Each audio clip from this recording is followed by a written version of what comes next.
અને ભક્તિને આગળ વધારજો. જે તમને નિકટ પડતા હોય, જ્યાં તમારી શ્રદ્ધા હોય, ત્યાં વલ્લભકુલ પાસે જઈ અને આગળ વધજો.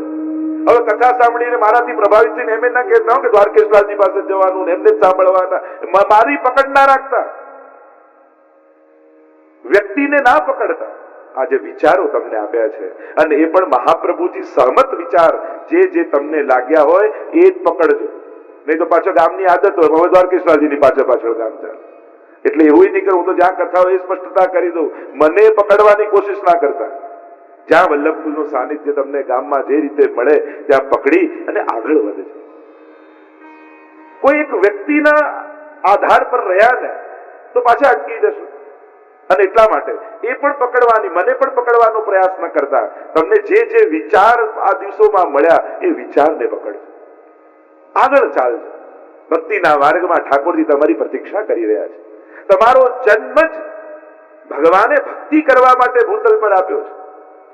બસ આટલું વસ્તુ યાદ રાખજો, મને ભગવાને ભૂતલ પર ભક્તિ માટે મોકલ્યો છે. અને જેના માટે હવે તમે તમારા દીકરાને કોઈ કામ માટે રૂપિયા આપ્યા અને બીજી જગ્યાએ વાપરી આવે તો બીજી વાર આપો, એમ ભગવાને તમને ભક્તિ માટે દેહ આપ્યો અને બીજે વાપરો તો તમને લાગે છે કે આવતા જન્મમાં ભગવાન માણસ બનાવશે. આપણા આ જન્મના કર્મો જોઈને તમને એમ લાગે છે કે આવતા જન્મમાં વૈષ્ણવ કુળમાં જન્મ મળશે? વિચાર કરો. અને એટલે હરિરાયજી અહીંયા સમજાવે છે, સ્વેચ્છાએ જે સૃષ્ટિ પ્રગટ થઈ છે એ બધી જ સૃષ્ટિ લીલાત્મક સૃષ્ટિ છે, ભાવાત્મક સૃષ્ટિ છે. ભક્તિ કરવા માટે ભગવાને પ્રગટ કરેલી છે. અને એટલા માટે જ્યારે તમે ભક્તિમાં જોડાશો ત્યારે જ તમારા હૃદયમાં પૂર્ણાનંદ પ્રગટ થશે. આગળ અનેક પ્રકારથી શ્રી હરિરાય મહાપ્રભુજી આપણને સમજાવી રહ્યા છે કે સાચું શું, ખોટું શું, મારા માટે ભલું શું અને મારા માટે નુકસાનકારક શું, એ જીવ જાણી શકતો નથી. પ્રભુ એને જાણે છે. તમારા માટે સારું શું એ તમને ખબર નથી. ઘણી વાર આપણને નથી ખબર. આપણને તો આવતું દેખાય એટલે સારું અને જતું દેખાય એટલે ખરાબ. મેં ધાર્યું એ મળ્યું અને મળ્યું એટલે એમ માનીએ કે આ સારું જ છે, અને આપણે ધાર્યું એ ન થયું એટલે આપણને લાગે આ ખરાબ જ છે. આવું નથી. એટલે 8મા શ્લોકમાં શ્રી હરિરાય મહાપ્રભુજી બહુ સુંદર વાત કહેતા આ પત્રમાં આજ્ઞા કરે, અમુક વસ્તુ સારી છે અને અમુક વસ્તુ ખોટી છે. તેનો નિર્ણય જીવ પોતાની બુદ્ધિથી કરી શકતો નથી. અને આપણા બધાનો અનુભવ છે ને, આપણે નિર્ણય લેવામાં ખોટા પડીએ છીએ. કારણ કે આપણને જેમાં સુખ દેખાય એને સારું માની લઈએ. જીવનમાં આવતું દરેક સુખ આપણા માટે સારું જ હોય એ જરૂરી નથી. ડાયાબિટીસ વાળાને પણ મીઠાઈ બહુ ભાવે, મીઠાઈ ખાવામાં એને સુખ થાય, પણ એ ગળ્યું એના માટે સારું નથી. અને એટલા માટે માણસ નિર્ણય લેવામાં ખોટો પડી જાય છે, ડિસિઝન લેવામાં ખોટો પડી જાય, કારણ કે એને ખબર નથી શેમાં મારું સારું છે અને શેમાં મારા માટે ખરાબ છે. અને એટલા માટે અહીંયા કહ્યું કે પ્રભુ છે ને એ સર્વજ્ઞ છે, અને સર્વજ્ઞ પ્રભુ કરુણામય છે. અને એટલા માટે એ પોતાના પ્રમેય બળથી આપણા પાસેથી આપણું અનિષ્ટ હરી લે છે, દૂર કરી દે છે. આપણને એ સમય બહુ ખૂચે, બહુ નડે આપણને કે મારી પાસેથી ભગવાને આ કેમ લઈ લીધું, મારે જોઈતું હતું, મેં ધાર્યું હતું, મારે મેળવવું હતું, મને ના મળ્યું.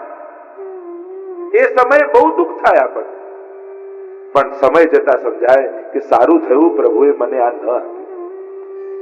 કારણ કે ઠાકોરજી તમે ગમે તેટલી હઠ કરો પણ જેમાં તમારું અકલ્યાણ છે એ વસ્તુ તમારા સુધી એ નહીં પહોંચવાની. તમે ગમે તેટલો અઠાગ્રહ રાખો, તમે એના વહાલા છો, તમે એને પ્રિય છો, તમારી એને ચિંતા છે, અને એટલા માટે તમારું અહિત જેમાં હશે ઠાકોરજી તમારા સુધી નહીં પહોંચવા. અને એટલા માટે ઘણા દુઃખો જીવનમાં આવ્યા અને એમાંથી આપણે ઉગરી ગયા, આપણને યાદ છે, પણ ઘણા દુઃખો ભગવાને આપણા સુધી આવા જ નથી દીધા, એ તો આપણને ખબર નથી. કેટલા દુઃખો આપણા સુધી ભગવાને પહોંચવા સુદ્ધા નથી દીધા. અને એટલા માટે ઘણી વાર ગમતી વસ્તુ ન મળે અથવા ગમતી વસ્તુ જતી રહે આપણા હાથમાંથી, તોય માણસે ખેદ નહીં કરવો, વૈષ્ણવે એવો વિચાર કરવો કે કદાચ આમાં મારું હિત નહીં હોય, એટલા માટે ઠાકોરજીએ લઈ લીધું છે. એકવાર એક શેઠજીને ચિત્ર બનાવવાનો બહુ શોખ, અને પોતાના સેવકને સાથે લીધો, બધા રંગ લીધા અને પર્વતની ટોચ ઉપર ઉભા રહી ગયા. એને થયું કે સામેનું આખું ખીણનું દ્રશ્ય બનાવો, અને ટોચ ઉપર પર્વતના ઉભા રહી ગયા અને જોઈને આખું સામેનું દ્રશ્ય ચિત્ર બનાવવા લાગ્યા. અને એનો પેલો સેવક રંગ પકડીને ઉભો રહે ચિત્રની પાસે, પેલા દોરતા જાય. એવું આબેહૂબ સુંદર ચિત્ર બનાવ્યું અને પોતે પોતાના ચિત્રને જોવા લાગ્યા. આમથી જુએ, આમથી જુએ, થોડા પાછળ જાય, જુએ, હજી પાછળ જાય, હજી પાછળ જાય, અને ચિત્રમાં એટલા મશગુલ થઈ ગયેલા કે પાછળ જતા જતા એમને ભાન ન રહ્યું કે બસ 2 ડગલા બાકી છે, ખીણમાં પડે છે. 2 ડગલા બાકી છે. અને પેલો સેવક જુએ કે શેઠજી પડી જશે, જો બૂમ પાડીશ તોય કૂદી જશે, એટલે એને શું કર્યું, રંગ લઈને સીધું ચિત્ર ઉપર ઢોળી દીધું. આખું ચિત્ર બગડી ગયું. શેઠજી દોડતા આવ્યા ને ધમાટ સેવકને મારી. આટલી મહેનતથી આવું સુંદર ચિત્ર બન્યું તે બગાડી નાખ્યું. ત્યારે કહ્યું કે શેઠજી ક્ષમા કરજો, ચિત્ર એટલા માટે બગાડ્યું કે આપ પડી ન જાઓ.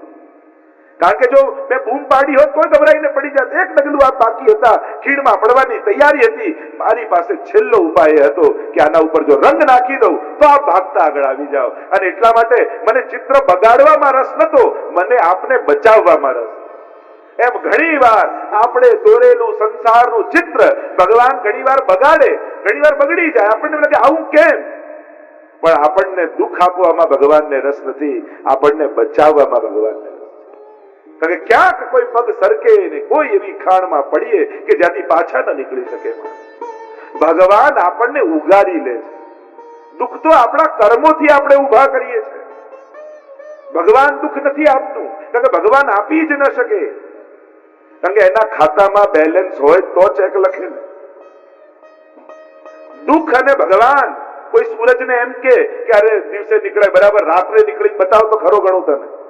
તો સૂરજ કે હું નથી એને જ રાત કહેવાય, હું નીકળું તો દિવસ જ થઈ જાય.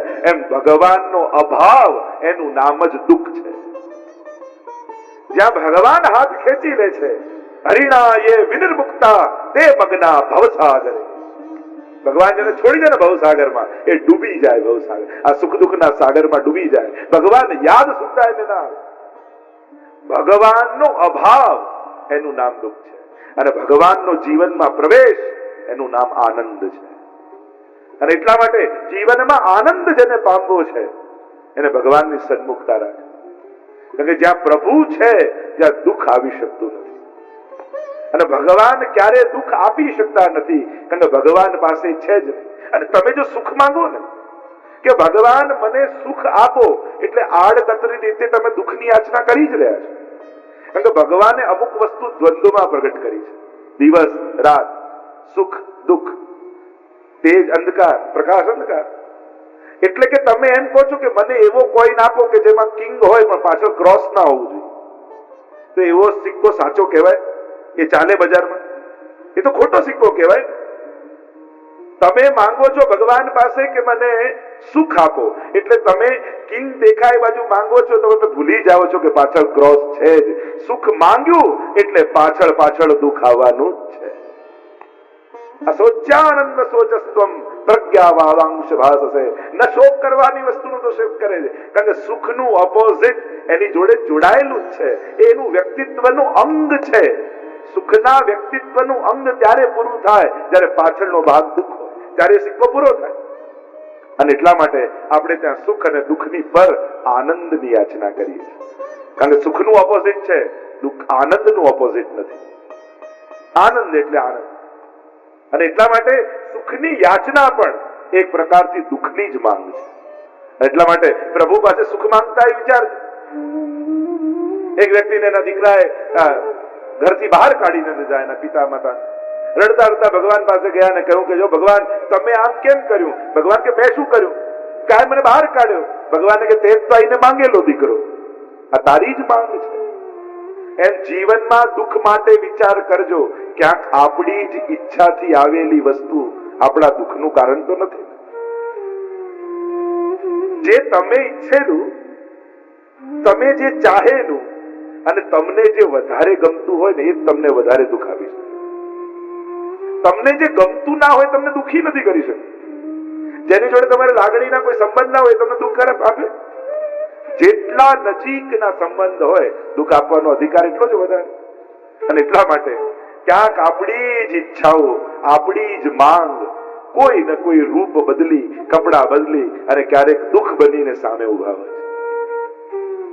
હરિરાય મહાપ્રભુજી આપણને બધાને જાણે છે અને જાણે છે કે તું ગમે તેટલો ભણી ગણીને વિદ્વાન થા, પણ તારું હિત અને અહિત એ તું જાણી શકતો નથી. અને તું નથી જાણી શકતો. સંસારમાં પણ જે વસ્તુની આપણને વધારે સમજ ન હોય તો આપણે એના એક્સપર્ટ હોય એની પાસે જઈને સલાહ લઈએ.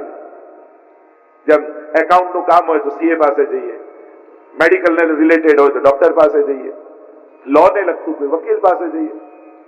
એમ આ જીવનનો ડોક્ટર કોણ છે? તો કે ભગવાન. અને જ્યારે આપણી સમજ બંધ થાય ત્યારે અર્જુનની જેમ બે હાથ જોડી ભગવાનની સામે બેસી જાઓ. શિષ્યસ્તેહં સાધિમામ ત્વામ પ્રપન્નમ. હું આપનો શિષ્ય છું, હવે આપ લઈ જાઓ. કરીશ્યે વચનમ તવ. મારો શરણાગતિ એટલે શું? રથની લગામ ભગવાનના હાથમાં આપી દેવું, એનું નામ શરણાગતિ. વિવેકસ્તુ હરિ સર્વમ નિજેચ્છાત કરીષ્યતિ. પ્રભુ બધું જ પોતાની ઈચ્છા પ્રમાણે કરશે. આ ભરોસો, ભગવાન ઉપર ભરોસો, એનું નામ કે ભગવાને જે આપ્યું એ મારા માટે કલ્યાણકારી છે એવું મનથી સમજીને, વિચારીને અને સ્વીકાર. આપણી તકલીફ શું છે? આપણે વિચારીને નથી સ્વીકારતા, આપણે હારીને સ્વીકારીએ. બધે ફાફા મારી લઈએ, કાંઈ બંધ બેસતું ના આવે એટલે છેલ્લે શું કહે? હવે જેવી ભગવાનની ઈચ્છા. એટલે ભગવાનની ઈચ્છા પણ હારીને સ્વીકારીએ છીએ, વિચારીને નથી સ્વીકારતા. હરિરાયજી કહે હારીને નહીં, વિચારીને સ્વીકાર કે આ પ્રભુની આવી જ ઈચ્છા હતી. તારા માટે ઠાકોરજીએ આ જ વિચારેલું અને તને એ જ મળ્યું છે. અને એટલા માટે જીવન સફળ ક્યારે થાય? આપણું વિચારેલું પૂરું થાય ત્યારે, આપણી મનની ઈચ્છાઓ પૂરી થાય ત્યારે.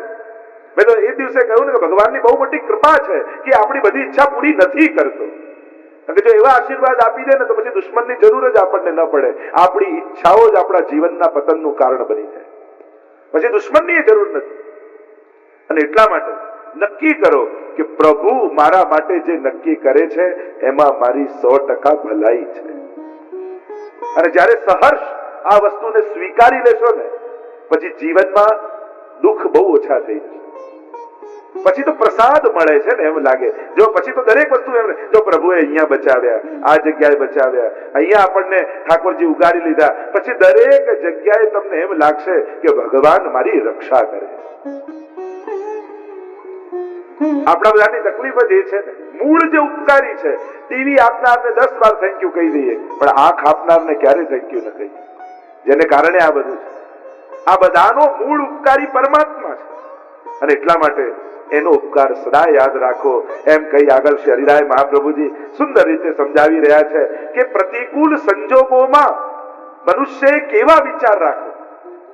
કારણ કે અહીંયા ગોપેશ્વરજીના જીવનમાં અત્યારે પ્રતિકૂળ ઘટના થઈ રહી છે, જે અતિ પ્રિય છે, જે પ્રભુને સુખાર્થ છે, જે અર્ધાંગીની છે, જીવનનો એક અંગ છે. અને જ્યારે એ છોડીને જઈ રહ્યા છે ત્યારે ચિત્તમાં ઉદ્વેગ ન આવે એના માટે સમજ કેવી રાખવી. એટલે વૈષ્ણવે જીવનમાં દ્રષ્ટિકોણ કેવો રાખવો એ શિક્ષાપત્રમાં હરિરાયજી આપણને સમજાવે છે. સંજોગો તો સારા અને ખરાબ બધાના જીવનમાં ચાલવાના, પણ તમે કયા દ્રષ્ટિકોણથી એને જુઓ છો, અહીંયા હરિરાયજી આપણને દ્રષ્ટિકોણ આપ્યો છે. આગળ ઉદાહરણ દ્વારા આ વાતને પ્રતિપાદિત હરિરાયજી કરે છે કે અનિષ્ટ ભગવાન લઈ લે એમાં એની કૃપા છે, એનો ક્રોધ નથી. અને 10મા શ્લોકમાં એનું ઉદાહરણ આપતા શ્રી હરિરાયજી સમજાવે છે હરિરાય મહાપ્રભુજી કે આ વાતને જો પ્રતિપાદિત કરું તો એક નાનકડું બાળક ઘરના આંગણામાં રમતું હતું ને કોઈ સર્પ ચાલતો એ બાળક પાસે આવી ગયો. અને બાળકને એમ થયું કે કોઈ રમકડું છે અને એને તુરંત સર્પ પકડી લીધો. સર્પ પકડ્યો એ જોઈ ગયો પિતા, દોડતો આવ્યો, ઈશારો કરવા લાગ્યો, છોડ છોડ છોડ. તો પેલો સમજે જ નહીં, પેલો તો વધારે પકડી રાખે. પિતાને એમ થયું આને દંશ ન મારી દે, એટલે એને લીધી લાકડી અને દીકરાના હાથ પર જોરથી મારી, એટલે સાપ છૂટી ગયો અને આગળ નીકળ્યો. હવે એ લાકડી પિતાનું બાળકને મારવું એમાં એનો પ્રેમ છે કે એની કરુણા છે? આપણે બધા જ જાણીએ છીએ, બાળકને ખબર નથી કે આ સર્પ પકડવામાં હમણાં મજા આવે છે, પણ જયારે એ દંશ દેશે તો મારું મૃત્યુ થઈ જશે. બાળકને તો સાપ જોડે મજા આવી રહી છે રમવા, એને એના પરિણામનું ભાન નથી. એમ આપણા બધાની તકલીફ એ છે, સુખ ભોગવવામાં મજા આવે છે પણ એના પરિણામનું ભાન આપણને નથી કે એનું રિઝલ્ટ શું, આનું પરિણામ શું. પણ પરમ પિતા એ જુએ છે.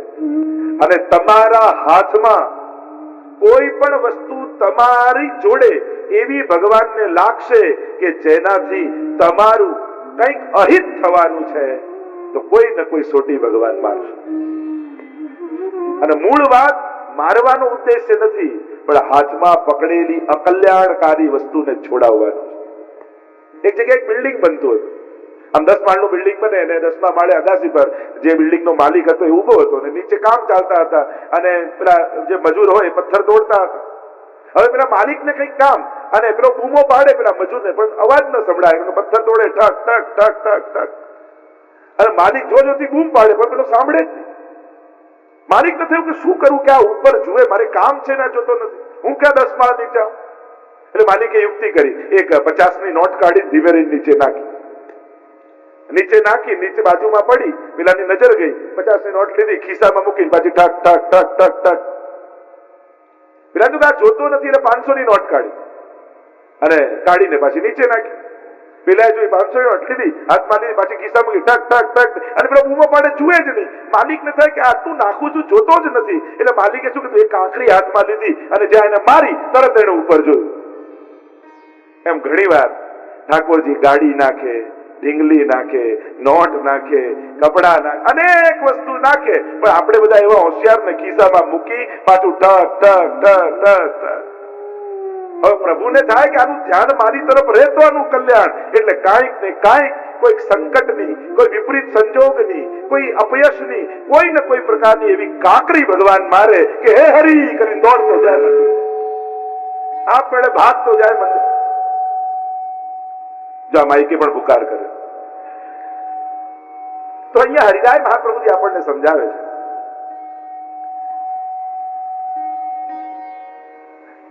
કે જેમ સર્પ પકડેલું બાળક એને બહુ ગમે છે, સુવાળું લાગે છે, સર્પ બહુ કોમળ લાગે છે, એને પ્રિય લાગે છે, છોડવું ગમતું નથી. પણ પિતા જાણે છે કે આમાંનું અહિત છે અને એટલા માટે કોઈ પણ પ્રકારે ઠાકોરજી એને છોડાવી દે છે. આમાં પિતાનો પરમ અનુગ્રહ છુપાયેલો છે. એટલે હે વૈષ્ણવો, જીવનમાં કોઈ પણ પ્રકારનો વિપત્તિ આવે અને ગમતી વસ્તુ એ કદાચ જતી રહે તો દ્રઢપણે એમ માનજો કે આનાથી કદાચ મારું અકલ્યાણ થવાનું હતું, એટલે ભગવાને લઈ લીધું છે. અફસોસ ન માનતા, મારા પાપ એવા, મારા કર્મો આવા હશે, મારું આમ જતું રહ્યું. હરિરાયજી કે આ તમારા કર્મો નથી, આ પાપોના ફળ નથી, આ ઠાકોરજીની કૃપાના ફળ છે કે તમારું અકલ્યાણકારી વસ્તુ ઠાકોરજીએ ઝૂંટવી લીધું છે. એક વસ્તુ યાદ રાખજો, તમે શરણાગત થયા છો એટલે તમારો બગાડ ઠાકોરજી ક્યારે નહીં થવા દે. ચિંતા કાપી ન કાર્યા નિવેદિતાત્મી કદાપિતિ ભગવાન અપી પુષ્ટિસ્થો ન કરિષ્યતિ લૌકિકિં જગતિમ.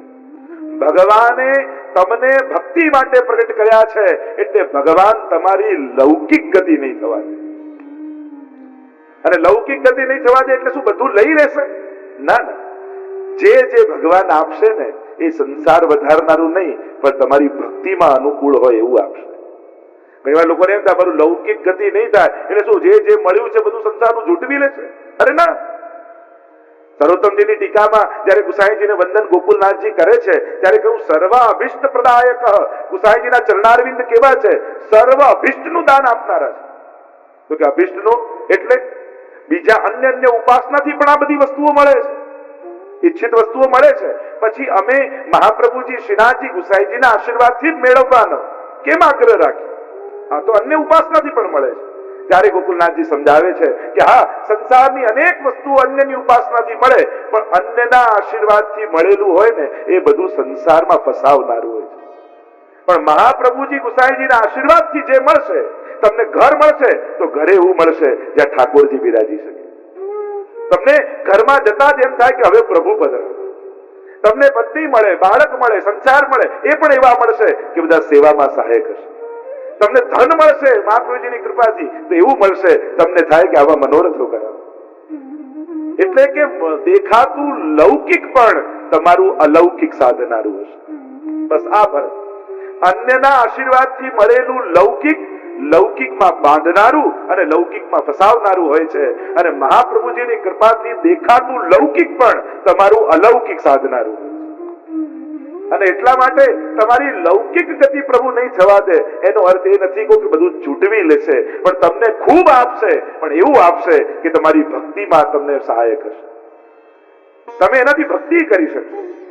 પુરુષોત્તમ દાસ, દામદાસ સમલવારા, અનેક અનેક વાર્તામાં તમે જુઓ ને, પ્રભુએ ખૂબ આપ્યું, પણ બધું જ પ્રભુની સેવામાં સહાયક.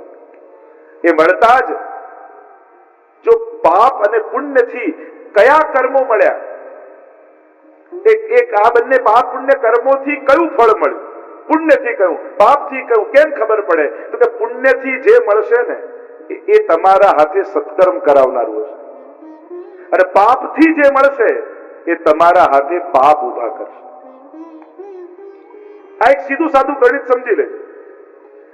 તમે એમ કહો કે જીવનમાં અમને બધું મળી રહ્યું છે, અને એવું ન માનતા કે પાપથી ખરાબ જ વસ્તુ મળે. એ ખરાબ છે એ વિષય તો આપણી સમજણનો છે, વસ્તુનો નહીં. એટલે વસ્તુ ખરાબ કે સારી ન હોય, આપણી સમજણ પર ડિપેન્ડ કરે છે કે આ વસ્તુ ગામના લોકો સારી કે છે, પણ એ મારા માટે સારી છે. આ વસ્તુ ગામના લોકો ખરાબ કે છે, પણ એ મારા માટે ખરાબ છે. એક ભક્ત તરીકે તમારી સમજણ અને તમારો વિવેક નક્કી કરે છે કે શું સારું ને શું ખરાબ. વસ્તુઓ નક્કી નથી કરતી. જો આ લૌકિક અને અલૌકિક નો શું ફરક? કોઈ વસ્તુ લૌકિક અલૌકિક હોય? વસ્તુ લૌકિક અલૌકિક નથી હોતી. એને વાપરવાનું, તેની ઉપયોગ કરવાની બુદ્ધિ એ વસ્તુને લૌકિક કે અલૌકિક તમારી બનાવી દે છે. હવે ધન છે, તમે એને લૌકિક કહેશો કે અલૌકિક કહેશો? તમને સાધારણ દ્રષ્ટિ તમે લૌકિક માનશો. ના, પણ તમારી બુદ્ધિમાં એ છે ધન આવ્યું ને, લાવ ઠાકોરના શૃંગાર કરાવું, મનોરથ કરું, કથા કરું, આ કરું, તો તમારું ધન લૌકિક નથી, એ અલૌકિક છે. હવે કોઈ નોટ ઉપર છાપીને આપે છે કે આ બધી નોટો લૌકિક ને આ બધી અલૌકિક? ના, લૌકિક છે ને એ તો 3 પાયાની ખુરશી જેવું છે. ડગ્યા જ કરે, ડગ્યા જ કરે, ડગ્યા જ કરે, પણ એમાં અ નામનો પાયો એક બીજો જોડી દો તો ખુરશી સ્થિર થઈ જશે જીવન છે, તો એ અલૌકિક બની જશે. અને એટલા માટે કોઈ વસ્તુ ઉપર છાપ નથી હોતી.